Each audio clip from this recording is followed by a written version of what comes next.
आप जानते हैं इस बात को, इन दिनों में जब लोगों के बर्थडेज होते हैं, आज हम तो इतना सेलिब्रेट नहीं करते हैं, बहुत कम करते हैं, पर कभी कभी आपको पता है लोग किस हद तक जाते हैं सेलिब्रेशन में। आइए मैं एक सवाल पूछ रहा हूं आपसे, वो जो चीजें बर्थडे में होती हैं इंसान के, केक काटना, परिवार को बुलाना, उसके बाद बलून्स, ये वो, हर व्यक्ति फोटोज निकालता है। क्यों? क्योंकि वो जानता है कि स्पेशल मोमेंट, इसको कैच करना चाहिए ताकि ये ईयर्स के बाद भी हम इसको देख पाए। फोटो क्या है? वो एक मेमोरी है कि वो पल बीत गया लेकिन उस फोटो में वो जिंदा रहता है। सोचो आपके पास, आपके फोन में कुछ फोटोज हैं, हर एक के पास कुछ फोटोज होंगे।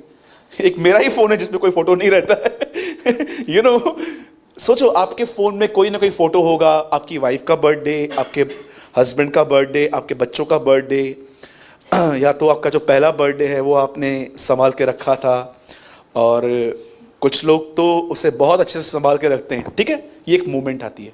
सेकंड, उस मोमेंट को याद करो जब आपको किसी ने बहुत खतरनाक तरीके से हर्ट किया था और कई दिन तक आप उस चीजों को लेकर डिप्रेशन में थे, डिस्करेज थे। आप जानते हैं हमारे मन में इतनी कैपेसिटी है आज के आप कुछ चीजों को स्टोर करके रख सकते हो। मैंने एक दिन एक आदमी के साथ में बैठा हुआ था, हम बात कर रहे थे, तो तीसरा व्यक्ति हमारे बीच में आके बैठ गया मेरे ऑफिस में, और वो 5 मिनट बैठा और उठ के चला गया। तो मुझे पता था वो किसी काम से आया था मेरे ऑफिस में, पर वो काम बता के भी नहीं गया, ऐसे ही चला गया। तो बाद में मैंने कॉल उसको रिंग की, मैंने कहा ब्रदर आप ऐसे ही चले गए? बोला हाँ मेरे को मजा नहीं आ रहा था। जानते हो इशू क्या था? हम एक ऐसे भाई के बारे में बात कर रहे थे, अच्छी बातें कर रहे थे, जो उसको पसंद नहीं था, और वो ये उसे अनकंफर्ट कर रहा था। कभी कभी आपको ऐसी प्लेसेस पे लेके जाता है कि ये शो कर दे कि आपके हार्ट में क्या है, क्योंकि बाइबल बताती है जो इंसान मन में रखता है वही उसके मुंह पे आता है। अब देखो आपके अंदर भी कोई तो अनुभव जिंदा होगा आज तक, पास्ट का या तो कुछ दिन पहले, कोई ना कोई चीज है जो आपके अंदर है और जो चीज आपको चला रही है। पर मैं आज आपको बाइबल में से एक व्यक्ति से मिलवाता हूं। आप जरा देखो इस आदमी ने अपने हार्ट में क्या रखा था और इस चीज ने उसे कितना मजबूत कर दिया था भविष्य के प्रति। ठीक है, अब ध्यान दीजिए सब, यहां पर देखिए, कहिए अपने बाजू वाले से वचन सुनने के लिए तैयार हो जाओ। यस, अब ध्यान दीजिए, बाइबल ऐसा बताती है। बताइए नए नियम का पहला वचन क्या है? आदि में वचन, ये यूहन्ना का पहला है। आइए हणो दुका हणो, कोई ना कोई तो निकल ही जाएगा। भाई मैं बहुत सिंपल क्वेश्चन पूछ रहा हूं, नए नियम का पहला वचन क्या है? इब्राहिम की संतान। पकड़ लगा।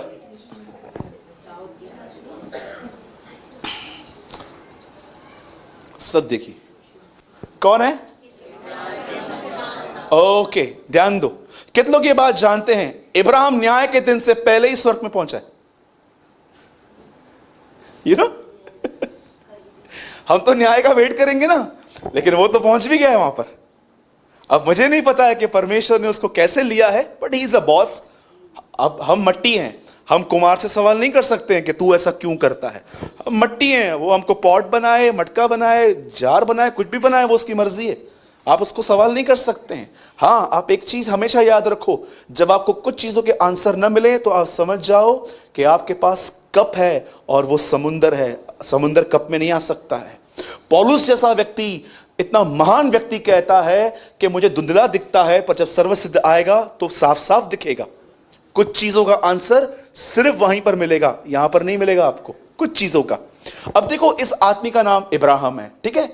एक आदमी जो गरीब था वो मरा और सीधा वो इब्राहिम के गोद में था। और कितने लोग ये बात जानते हैं, इस संसार में परमेश्वर एक ही खानदान की रक्षा करता है, वो है इब्राहिम। आप चाहें तो आप इब्रानियों पढ़ सकते हैं, लिखा है वो स्वर्गदूतों को नहीं पर इब्राहिम के वंश को संभालता है। और नए नियम में यीशु मसीह ने जक्कई को क्या कहा?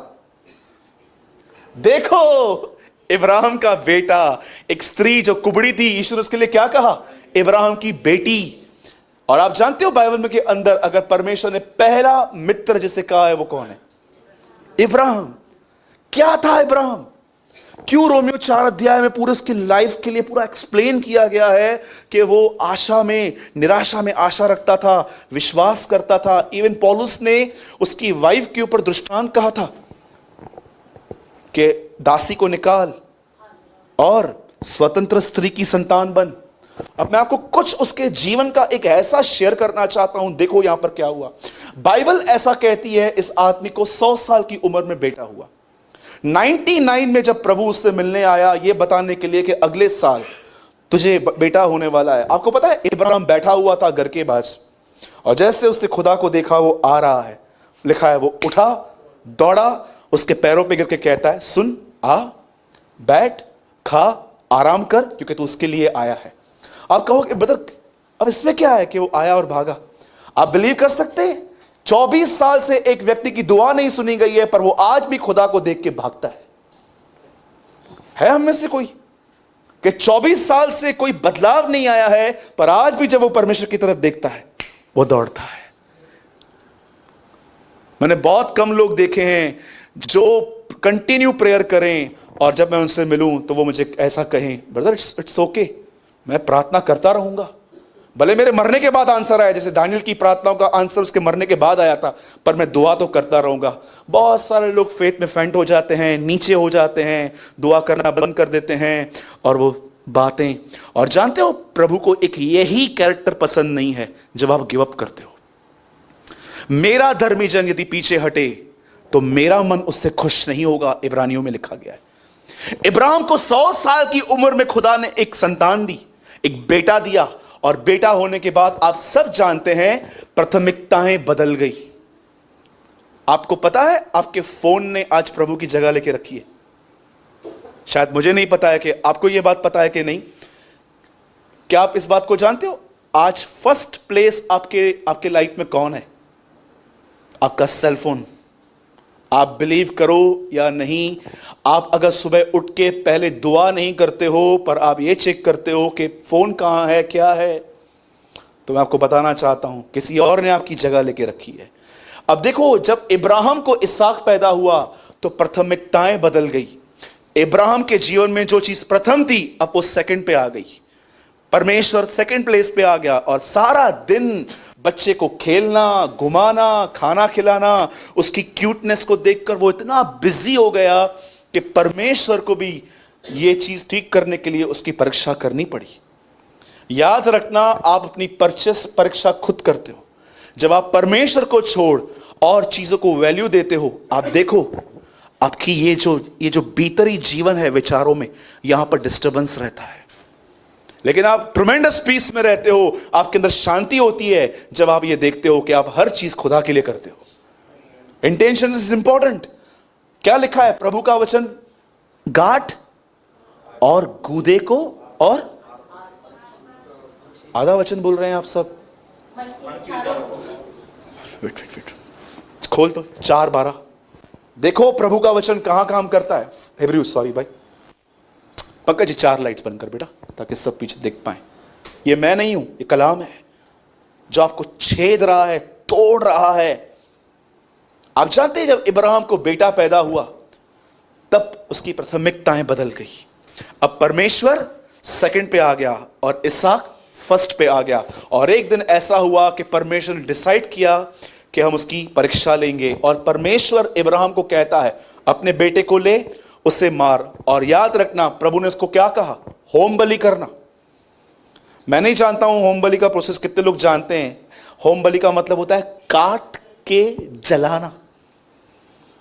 इसलिए देखो इब्राहिम ने हाथ में छुरी और आग ली थी। अब देखो यहां पर क्या हो रहा है, लिखा है सवेरे इब्राहिम उठा, सेवकों को कहता है उठाओ एक गधा, उस गधे पे काठी रखता है, अपने बेटे को लेता है, चलना स्टार्ट करता है। मैं एक बात पूछूं आपसे, अगर 1% भी इस हॉल में ये चीज लोग समझ पाए ना तो मैं प्रभु को बोलूंगा प्रभु बहुत बड़ी बात है ये भी। 1% एक व्यक्ति भी अगर समझ पाया, मैं कहूंगा कि आप सब प्रभु से कुछ ना कुछ मांगते हैं ना? कभी आपने प्रभु को यह कहा है, थोड़ा अपना दर्द शेयर कर